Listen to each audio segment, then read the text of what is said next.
We are back on Taking Care of Business on Koerner Radio, News Talk 1180, 1230 KGEO, 1410 KERI, and 1000 KKIM in Albuquerque, New Mexico. So, James, I'm sorry, before I had to interrupt you there, you were talking about something else regarding Argo? Well, you had mentioned being a history teacher.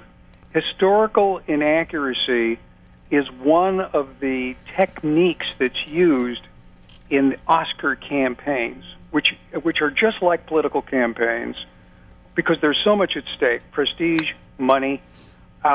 In this particular one, Argo and Lincoln were competing with the primary frontrunners for Best Picture, and Warner Brothers for Argo and Disney for Lincoln spent a reported $10 million each in just the weeks leading up to the voting. And it was no coincidence, I believe, that Maureen Dowd of the New York Times wrote a hit piece about Lincoln the weekend where major voting takes place, the weekend before the Oscars, that hit at that time. And that's the thing you alluded to. Lincoln had an inaccuracy about the Connecticut delegation and the voting, and even a Connecticut congressman weighed in. You may remember years ago a film that ended up winning Best Picture starring Russell Crowe, A Beautiful Mind, which is about the legendary mathematician John Nash. Great movie. And right before the Oscar voting, a whispering campaign came out that said the film left out the historical facts about John Nash being bigoted. And this was part of a whispering campaign.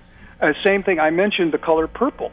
There was all of a sudden, when the voting took place, the Hollywood branch of the NAACP condemned The Color Purple for stereotypical portrayals of African Americans. I mean, it was a revealing film, which helped people understand the roots of racism, but it ended up costing Spielberg. He didn't get the Best Director, and after the movie didn't do well at the Academy Awards, the same NAACP branch said the Academy insulted the film's artists. So it was like they couldn't win.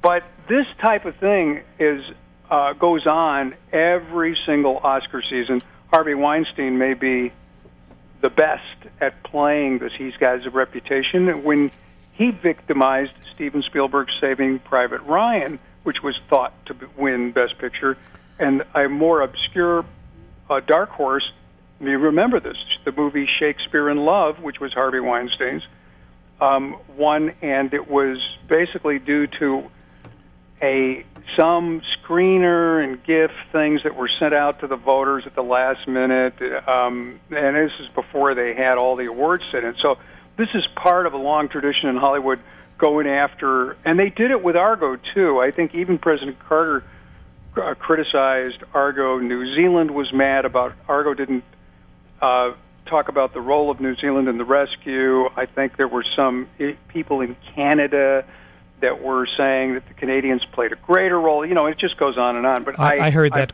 criticism, yeah, definitely. But I'm very suspicious when these criticisms pop up right as the voting takes place. You know, James, I did see the movie Lincoln. It was a great movie. I also spent this past week in Washington, D.C., and one of the things I did, I went and saw the original Senate chambers, and they had tried to get Washington to allow them to use the chambers, but as you, I'm sure, are aware, they will not allow any filming in the Capitol. But the chambers look almost identical to what was in the movie, so they did a great reproduction of that. Well, you know, that's one thing, and this is the field of set designers, and you have some of the most brilliant people in terms of creativity and construction, and they can make these reproductions so quickly and make them look so authentic. It's amazing, and I'm sure, you know, obviously they visited the very site that you did. Right. But I personally, I did think Argo was a better picture, and the reason I say that is Lincoln became somewhat tedious to me in the sense that it was almost like, you know, a PBS production. It became, it lacked the kind of entertainment value that typically is associated with a blockbuster film. Yeah, I agree. And I also thought that Daniel Day-Lewis, now the historians say that his channeling of Lincoln, that the voice that he came up with is really what the way Lincoln's voice was described.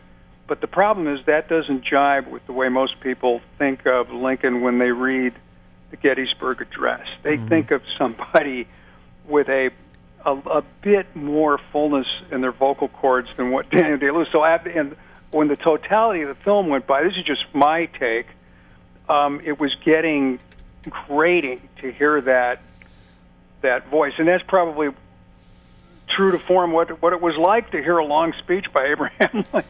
You know, it's interesting you mentioned that. I've heard that, you know, a lot of people, you know, think he has had the Gregory Peck voice, but he really had the voice of the Daniel Day-Lewis. And I remember reading someplace, Clay, that I think they used the Virginia House of Commons.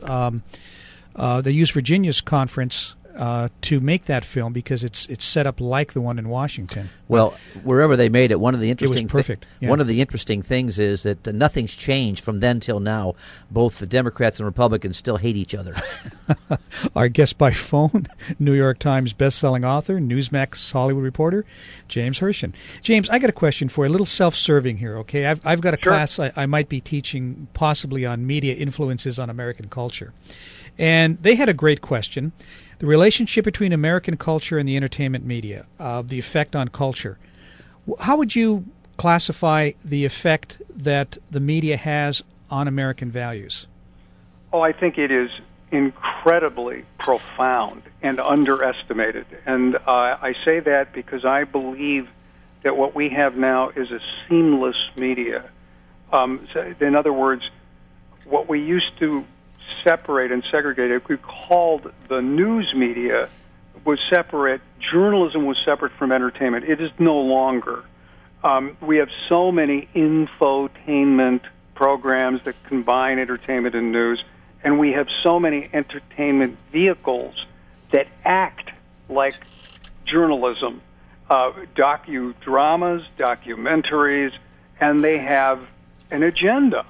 And, you know, for the most blatant example is when somebody like Matt Damon makes a movie which is for the agenda of eliminating fracking technology from our country. By the way, the greatest hope for economic revival in our country. And it's funded, incidentally, by an OPEC member nation.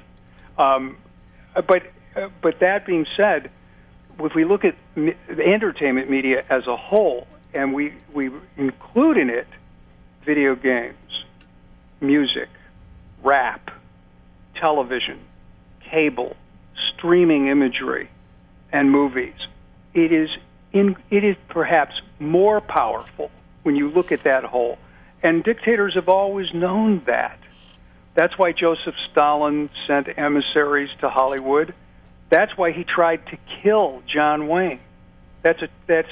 He sent a hit team to take John Wayne out because he realized that the movie industry at the time was extremely powerful. The entertainment industry as a whole is still that powerful. The movie industry is not, because if we go back to the golden era, what is called the golden era, the studios controlled all entertainment. There was no television. They owned the theaters. They owned the means of production. They owned entertainment. So the power of that was staggering. Now, but James, we still have that today when we look at the fact that the entertainment media companies are in music and television and video games and streaming and everything. James, we've got less than a minute left, and I know Clay's got a question for you, sitting here biting at the bit. Well, I don't really have a question. One of the movies I watched was The Killing of Osama. I'm not sure if that's the title, but that was an interesting movie that got no recognition at all. And then, of course, violence is prevalent in Hollywood. In every movie, there's a gun. I'm not familiar with the movie. Is that a documentary, The Killing of Osama? No, I don't believe so. Are you thinking Zero Dark 30? Yeah, Zero Dark 30. Yeah. Oh, yeah, no, Zero Dark 30 was an incredible movie. And the interesting thing about that is that when it came out, conservatives were mad because the producers and the writers, Mark Bold and Catherine Bigelow, had gotten too much access to classified information. Well, then Hollywood loved it Yeah. But then when it came out and they saw that it contained enhanced interrogation and said accurately James, that it had located Osama bin Laden, then all of a sudden it was sunk. Yeah. And that's why it didn't get any recognition. James, we ran out of time again, like we always do with you. We got to have you back soon. Okay. Okay, hold on a minute, okay? We'll be back in 167 hours on Taking Care of Business on Koerner Radio News Talk 1180.